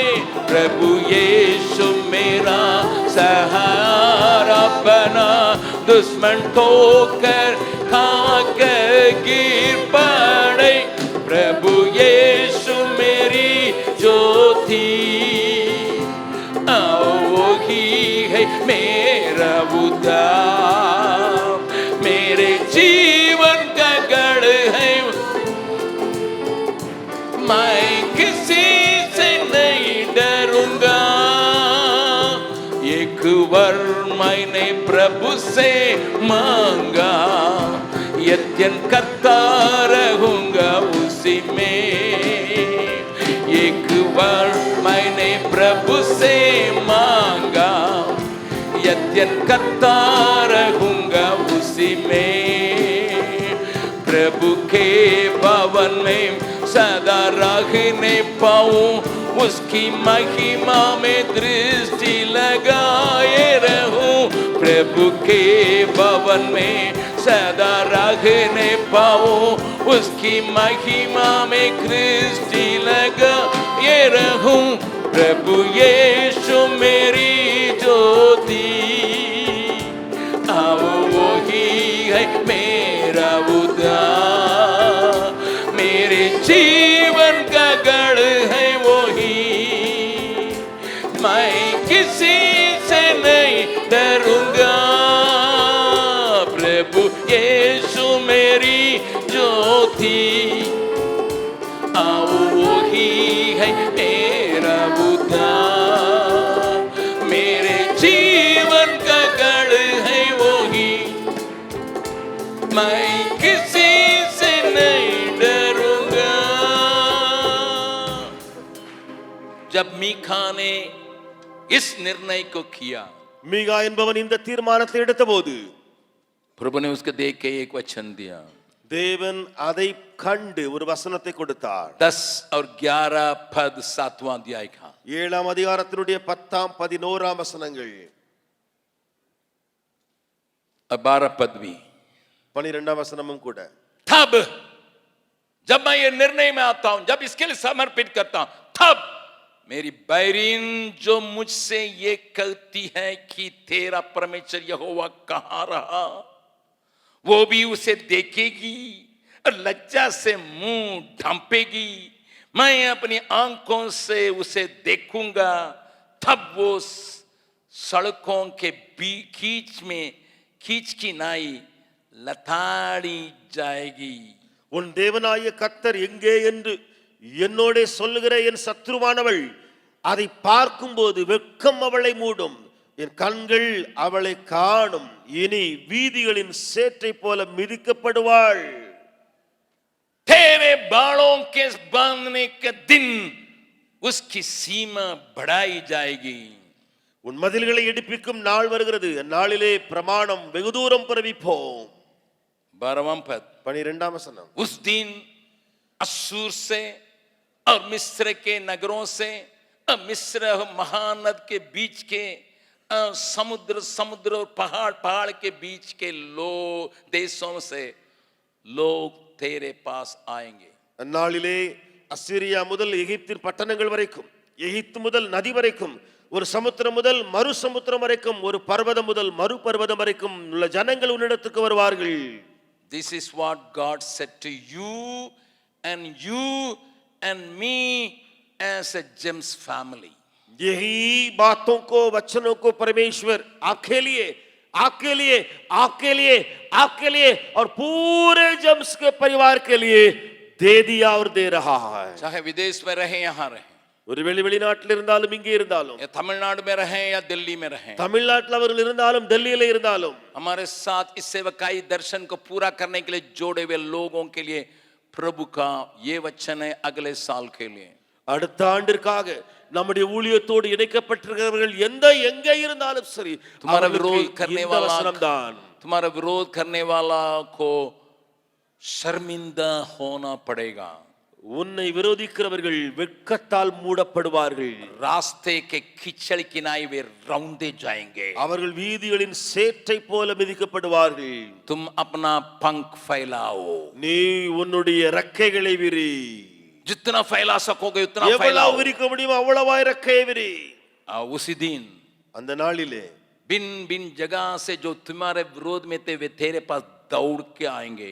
உனக்கு விரோதமா இருந்தவர்கள் எல்லா ஜனங்களும் வேறு வேறு இடத்திலிருந்து உன்னிடத்துக்கு ஓடி வருவார்கள். समुद्र समुद्र से, पहाड़ पहाड़ से, वहां के बीच के रहने वाला सब तेरे पास दौड़ के आएंगे। சமுத்திரம் சமுத்திரம் வரைக்கும், பர்வதம் பர்வதம் வரைக்கும், அங்கே இடையில இருக்கிற எல்லா ஜனமும் உன்னிடமாய் ஓடி வரும். लेकिन उसकी चाबी ஆனால் அதனுடைய திறவுகோல் तुम्हारे पास है, உன்னிடத்தில் இருக்கிறது, तुम्हारे पास है। உன்னிடத்தில் இருக்கிறது. उस वचन को मैं फिर पढ़ने के लिए चाहता हूं। அந்த வசனத்தை திரும்ப நான் சொல்ல விரும்புகிறேன்.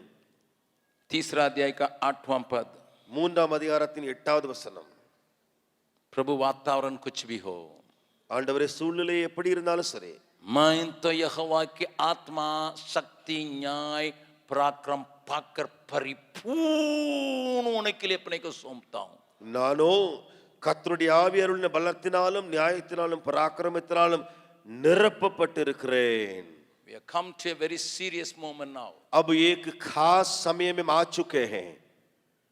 जो कोई कहते हैं परिपूर्ण, यहां पर लिखा परिपूर्ण, இங்கே நிரப்பப்பட்டிருக்கிறது சம்பூரணமான, பரிபூரணமாய் என்று சொல்லி வார்த்தை வருகிறது. जो उस प्रकार का अभिषेक तेल को अपने ऊपर रखे हुए ले जाने के लिए चाहते हैं, இப்படிப்பட்ட அபிஷேக தைலத்தை தன்மேலே ஊற்றப்பட்டு எடுத்து செல்ல விரும்புகிறவர்கள் மாத்திரம். सबको अपने आंखों को बंद करें। எல்லாரும் தங்கள் கண்களை மூடி இருக்க. It's not an easy call. ये हल्की बुलाहट नहीं है, This is a little hard. ये कड़ी बुलाहट है. जब भविष्यवक्ताएं बावी करने के लिए, पैसा के लिए अपने को बेच डाले हैं, தீர்க்கதரிசிகள் குறி சொல்ல பணத்துக்காக தங்களை விற்று போட்டார்களே, बड़े बड़े लोग पैसा के चक्कर में रह गए, பெரிய பெரியவர்களும் கூட பணத்துக்கு பின்னால ஓடிட்டாங்க. देश के बड़े बड़े लोग दूसरों को खेत को लालच करके लूटने के लिए अपने को सौंपे हैं। தேசத்துல பெரிய பெரிய ஆட்கள் எல்லாம் நிலத்தை வாங்க, கொள்ளையடிக்க, பிடுங்க எல்லாரும் மனதை வைத்திருந்தார்கள். एक एक टेबल में घूस घूस घूस की बात चलती है। ஒவ்வொரு டேபிளுக்கு முன்னாலேயும் இப்படித்தான் அந்த கைகூலி கைகூலி கைகூலி என்று சொல்லி லஞ்சம் என்று பேசப்பட்டது. पैसा बहुतों का ईश्वर बन गया, பணம் அநேகருக்கு தேவதைகளும் கடவுள்களாக மாறி போனது. परिवार की शांति भंग हो गई। குடும்பத்தின் சமாதானம் அற்று போன நிலைமையிலே, इसके बीच में இவைகளுக்கு மத்தியிலே தான் I want to have the fullest anointing now. अब मेरे ऊपर संपूर्ण अभिषेक का तेल उतरे. I don't want to half fill that. मैं अधूरा परिपूर्ण अभिषेक पाना नहीं चाहता. I want to be filled to the brim. परिपूर्ण और उस पात्र या बर्तन के कोने तक, ऊपर तक मैं भर जाना चाहता हूं. दाऊद कहता, शत्रुओं के सामने मेरा मेज बिछाता है, मेरा कटोरा उमड़ रहा है. தாவீது சொல்கிறான், சத்துருக்கு முன்பதாக எனக்கு ஒரு பந்தியை அவர் ஆயத்தப்படுத்துகிறார், என் பாத்திரம் நிரம்பி வழிகிறது. मेरा कटोरा उमड़ रहा है. என்னுடைய பாத்திரம் நிரம்பி வழிகிறது.